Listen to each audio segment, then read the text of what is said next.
Chapter 10. Hayward stayed for a month of Sundays, and Charlotte couldn't bear thinking about him leaving again. The morning he left, she said, "Hey, you can stalk Tender for me as long as you like." "Charlotte, I'm beginning to think you like having me around," he teased. "I never thought I'd see the day, but first, I gotta work to finish in Missouri, and then I need to help my folks move out here." He hesitated, then said, "Charlotte, come with me?" Charlotte looked out the window as if she hadn't heard him. "It'll take me over a year, Charlotte. You could get someone to watch the place, and then Ebenezer could take over till we got back. Won't you come?" She turned and looked at him. "I can't, hey? I don't want to leave. I worked my whole life for this. I belong here. I want to build up my horse stock, and I got apples to pick and things I gotta do.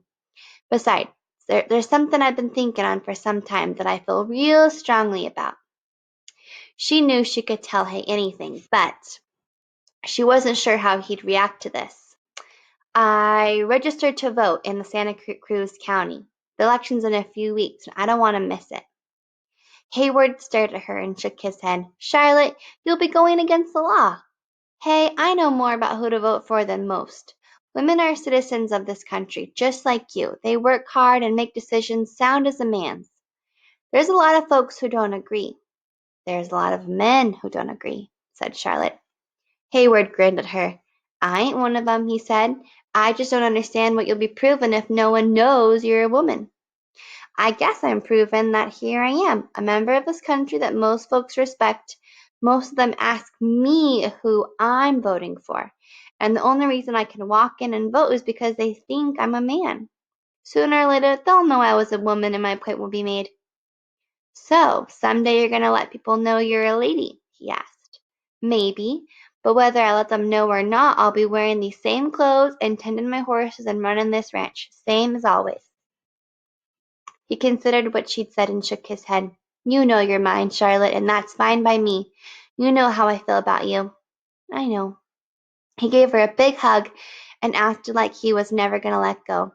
Then he got on his horse and rode down the lane past the corral. Charlotte stood on the porch and watched him ride away. He stopped halfway down the road and waved his hat. Charlotte waved back. He put his hat back on and cupped his hands around his mouth. "I'll be back," he hollered. "I know," Charlotte whispered to herself. It was sprinkling when Charlotte rode into town that November afternoon, but a little rain couldn't stop her. She hoped it wouldn't stop other folks from getting out and doing what they had to do either. Luckily, by the time she got to town, the sun came out. She hitched the Mustang and walked down the street and nodded to the people walking by. A big sign in the window of the hotel said "Polls." Some of the ladies in town went about their errands and didn't seem to give a second thought to the long line of men in front of the hotels. Others gathered out front, in twos and threes, waiting for their menfolk and acted like there was nothing special going on inside.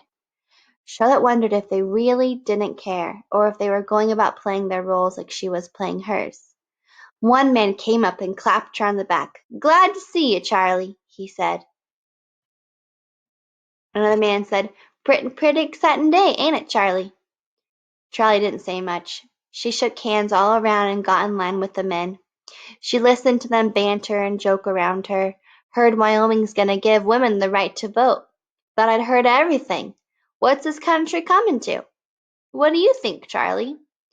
Charlie said, "I don't think it hurts nothin'. Guess they know their minds as well as us." "Don't hurt nothin'. Them women fightin' for this is just plain crazy, stirrin' up trouble all over.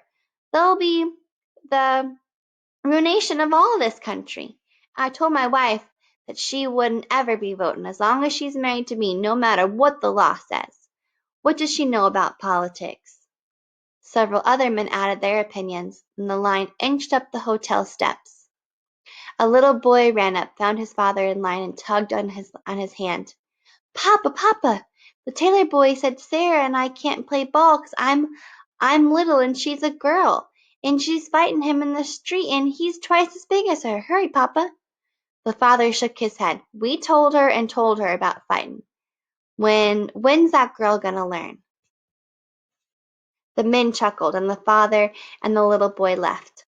The line moved closer to the desk. Charlotte got to the front and signed the book. The registrar handed her the ballot. She studied the names: Horatio Seymour or Ulysses S. Grant, the Conservation Democrat or the much-talked-about Republican. She had listened to the talk and heard people's debates. She had heard good things and bad things about both men, but she knew her own mind and what she thought was right.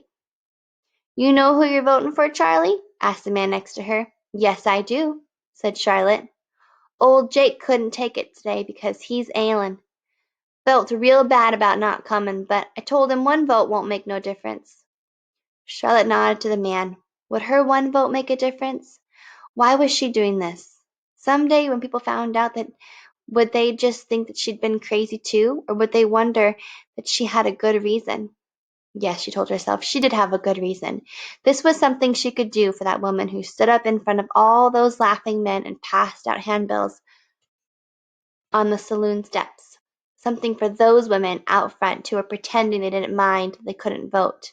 For Vern, who hadn't been allowed to speak up and should have been able to, and for that little girl outside who was already standing up for herself. She smiled. And for me, she thought, because I'm as qualified as the next man. She marked her choice for President of the United States.